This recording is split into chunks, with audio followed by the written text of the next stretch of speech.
Bonjour à toutes et à tous, bienvenue sur ma chaîne. Aujourd'hui, il faut voir ce film et on va parler du film Watchmen, Les Gardiens.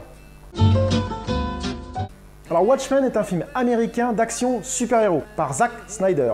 Il est sorti en 2009. Ce film est une adaptation cinématographique du comics Watchmen d'Alan Moore et de Dave Gibbons. D'ailleurs, si vous n'avez pas lu ce comics, je vous le conseille, c'est un très bon comics. Il faut savoir que ce film n'a pas connu un très grand succès commercial à sa sortie. Malgré un budget de 120 millions de dollars, il n'a rapporté que 195 millions, ce qui n'est pas énorme par rapport à d'autres productions du même style. Il faut savoir qu'à sa sortie, les critiques étaient très mitigées et le public aussi. Il y a eu deux catégories, ceux qui aimaient le film et ceux qui ne l'aimaient pas. Pourtant, il a quand même remporté le meilleur prix du Saturn Awards du meilleur film fantastique, et malgré les avis mitigés de l'époque, le public a créé une communauté de fans. Et par la suite, ce film est devenu un film culte. Parlons du réalisateur Zack Snyder. C'est un réalisateur très connu, il a fait de nombreux films comme L'Armée des Morts, 300, Sucker Punch ou plus récemment Batman vs Superman. Alors niveau acteur dans ce film, nous retrouvons Patrick Wilson dans le rôle du Hibou 2, Jeffrey Dean Morgan dans le rôle du comédien, Jackie Earle Haley dans le rôle de Rorschach, Malin Maria Ackerman dans le rôle de Laurie Jupiter, Billy Crudup dans le rôle du Docteur Manhattan, Carla Gunigo dans le rôle de Sally Jupiter, la mère de Laurie Jupiter, et il y aura encore pas mal d'acteurs dans ce film, et je ne vais pas tous vous les énoncer ici, je vous ai énoncé les plus connus. Bon, bien sûr, la plupart de ces acteurs ont une carrière cinématographique et ont joué dans pas mal de films, mais il serait trop long de tous les citer ici. Parlons de l'histoire de ce film, mais juste avant, je vous mets la bande-annonce, regardez.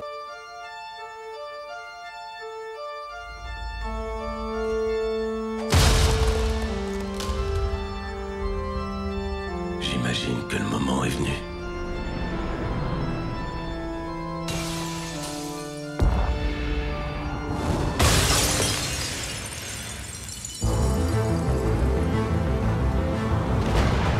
Watchmen, l'un des nôtres a été tué cette nuit. Quelqu'un sait pourquoi. Quelqu'un sait. J'ai cru comprendre qu'il travaillait pour le gouvernement. C'est peut-être un ordre politique. Ou quelqu'un qui prend les héros costumés pour cible.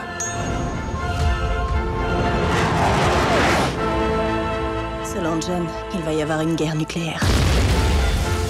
Et si c'était la raison pour laquelle on cherche à nous éliminer? Pour nous empêcher d'intervenir. Attaquer l'un des nôtres revient à nous attaquer tous. Les Watchmen sont finis. Quelle solution tu proposes? Le châtiment. Nous pouvons sauver ce monde.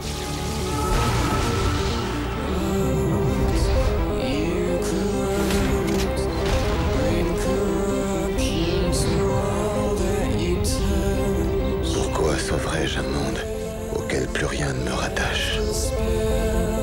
Fais-le pour moi.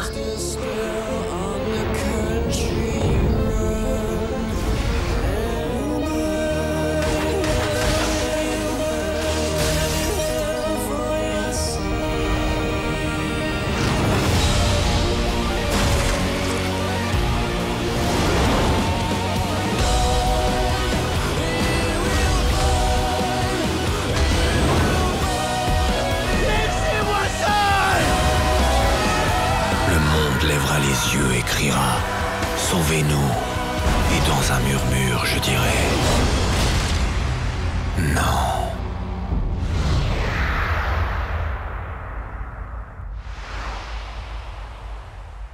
Le film se déroule en 1985, dans une réalité complètement alternative. Les super-héros ont modifié complètement l'histoire du monde. Par exemple, le Vietnam a été gagné par les Américains, grâce au Docteur Manhattan.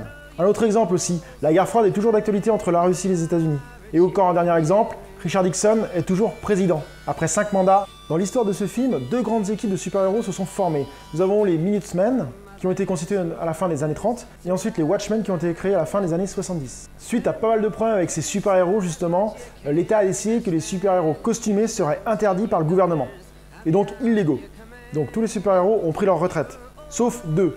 Le comédien, qui travaille pour le gouvernement maintenant, et Rorschach, qui est un peu spécial, un peu dérangé psychologiquement. Un soir, alors que le comédien regarde tranquillement la télé, quelqu'un fracasse sa porte et commence à se battre avec lui. C'est quelqu'un de très fort, parce que même le comédien n'arrive pas à rivaliser avec lui.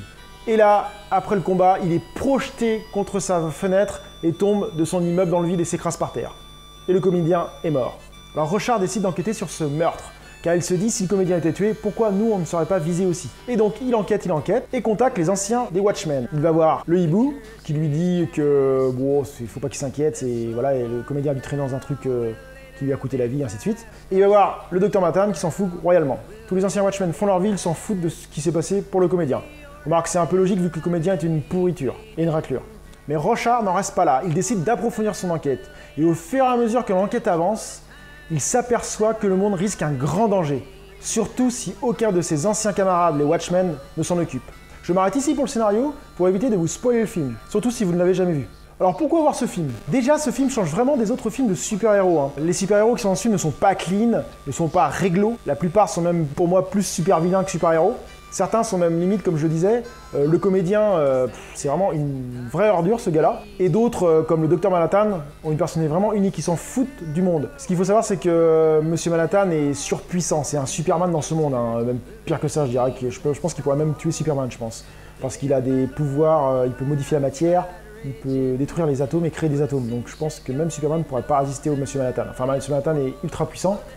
Et à cause de ça, il se détache complètement de l'humanité et à sa propre vision des choses.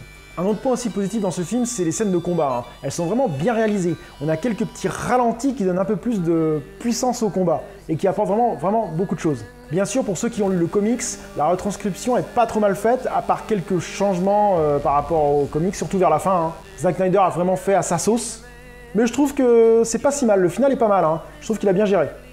Après, autre point aussi que j'adore dans ce film, c'est la musique. Elle est juste énorme. Hein. Ça passe aussi bien du Bob Dylan en passant par du Simon Garfunkel ou du Jimi Hendrix. Tout ça rythmé avec les scènes du film, ça rend vraiment énorme. Et ça apporte vraiment un très bon rythme à ce film. Rien que l'intro du début où il montre l'évolution des super-héros entre les années 30 et les années 70, au lieu d'expliquer avec une voix off, il montre ça en musique avec des scènes. Cette intro, elle est juste terrible. Avec la musique, ça rend trop bien. La musique de Bob Dylan, justement. Ça rend vraiment trop bien. Donc oui, je trouve que Zack Snyder s'en sort très bien avec ce film. Il a pour moi réalisé un bon film de super-héros. Enfin bref, je vous conseille ce film si vous ne l'avez pas vu. Et si les films de super-héros vous branchent, vous allez passer un bon moment avec ce film. Surtout si vous êtes plutôt branché super-héros un peu style noir, dans le monde noir, un peu noir. Car ce n'est pas un Superman ou un Spider-Man ou un Iron Man que vous allez voir dans ce film. Batman un peu plus sombre que Batman. C'est ça qui est assez intéressant avec ce film. Enfin bref, j'espère que cette vidéo vous avez envie de voir Watchmen si vous ne l'avez pas vu, et peut-être même de lire le comics Watchmen que je vous conseille aussi. Et je vous dis à très bientôt sur ma chaîne. Salut!